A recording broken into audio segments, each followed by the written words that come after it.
ಎಲ್ಲ ರಾಜ್ಯದ ಎಲ್ಲ ಭಾಗಗಳಿಂದ ಬಂದಿದ್ದೀರಿ, ಬಹಳ ಸಂತೋಷ. ಬಟ್ ನಿಮ್ಮಲ್ಲಿ ಮನವಿ ಏನಪ್ಪ ಮಾಡ್ತೇನೆ ಅಂತಂದ್ರೆ, ಕರ್ನಾಟಕದಲ್ಲಿ ಕನ್ನಡದ ಅನಿವಾರ್ಯತೆಯನ್ನು ನಿರ್ಮಾಣ ಮಾಡಬೇಕು. ವಾಟಾಳ್ ನಾಗರಾಜ್ ಹೇಳಿದ್ರು, ಪರಭಾಷೆಯವರು ಇದ್ದಾರೆ ನಮ್ಮಲ್ಲಿ ಸಂವಿಧಾನದಲ್ಲಿ.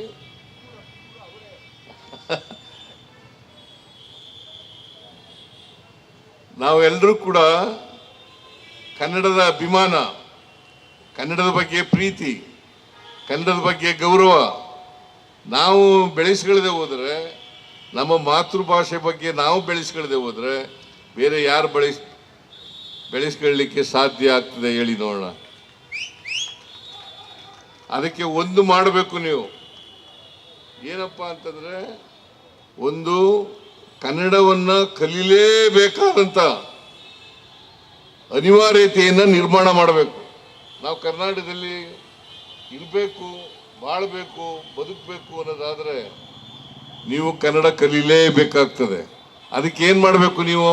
ಒಂದು ಸರಳವಾದಂಥ ವಿಧಾನ ಏನಪ್ಪ ಅಂತಂದ್ರೆ, ನಿಮಗೆ ಯಾವ ಭಾಷೆನಲ್ಲೇ ಮಾತಾಡಿಸ್ಲಿ, ಹಿಂದಿನಲ್ಲಿ ಮಾತಾಡಿಸ್ಲಿ, ತೆಲುಗಿನಲ್ಲಿ ಮಾತಾಡಿಸ್ಲಿ, ತಮಿಳಿನಲ್ಲಿ ಮಾತಾಡಲಿ, ಮಲಯಾಳಂನಲ್ಲಿ ಮಾತಾಡಲಿ, ಯಾವುದೇ ಭಾಷೆನಲ್ಲಿ ಮಾತಾಡಿದ್ರು ಕೂಡ ನೀವು ಕನ್ನಡದಲ್ಲೇ ಉತ್ತರ ಕೊಡಿ.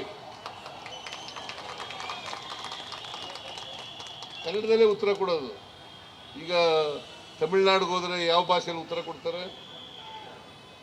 ಕೇರಳಕ್ಕೆ ಹೋದ್ರೆ ಯಾವ ಭಾಷೆಯಲ್ಲಿ ಉತ್ತರ ಕೊಡ್ತಾರೆ? ಮಲಯಾಳಂನಲ್ಲಿ ಕೊಡ್ತಾರೆ. ಉತ್ತರ ಪ್ರದೇಶಕ್ಕೆ ಹೋದ್ರೆ ಯಾವ ಭಾಷೆಯಲ್ಲಿ ಉತ್ತರ ಕೊಡ್ತಾರೆ? ಬಿಹಾರ್ಗೆ ಹೋದ್ರೆ ಯಾವ ಭಾಷೆಯಲ್ಲಿ ಉತ್ತರ ಕೊಡ್ತಾರೆ? ಹಂಗೆ ಕರ್ನಾಟಕದ ಕನ್ನಡಿಗರು ಅವರು ಯಾವುದೇ ಭಾಷೆ ಮಾತಾಡಿದ್ರು ಕೂಡ ನಾವು ಕನ್ನಡದಲ್ಲೇ ಉತ್ತರ ಕೊಡ್ತಕ್ಕಂಥ ಸ್ವಭಾವವನ್ನು ಬೆಳೆಸ್ಕೊಳ್ಬೇಕು. ಇದು ಬೆಳೆಸ್ಕೊಂಡ್ರೆ ಕನ್ನಡದ ಅನಿವಾರ್ಯತೆ ಕರ್ನಾಟಕದಲ್ಲಿ ನಿರ್ಮಾಣ ಆಗ್ತದೆ. ಯಾಕಂದ್ರೆ ಪ್ರತಿಯೊಬ್ಬರು ಕೂಡ ಇಲ್ಲಿನ ನೀರು, ಆಹಾರ, ಗಾಳಿ ಸೇವಿಸಿದ ಮೇಲೆ ನಾವೆಲ್ಲ ಕನ್ನಡಿಗರೇ, ಎಲ್ಲರೂ ಕನ್ನಡಿಗರೇ. ಯಾವುದೇ ಭಾಷೆಯವರು ಇರ್ಬೋದು. ನೀವು ಮನೆಯಲ್ಲಿ ನಿಮ್ಮ ಭಾಷೆ ಮಾತಾಡ್ಕೊಳ್ಳಿ, ಆದರೆ ಹೊರಗಡೆ ಮಾತ್ರ ಕನ್ನಡ ಮಾತಾಡಿ, ಹೊರಗಡೆ ಮಾತ್ರ ಕನ್ನಡ ಮಾತಾಡಿ.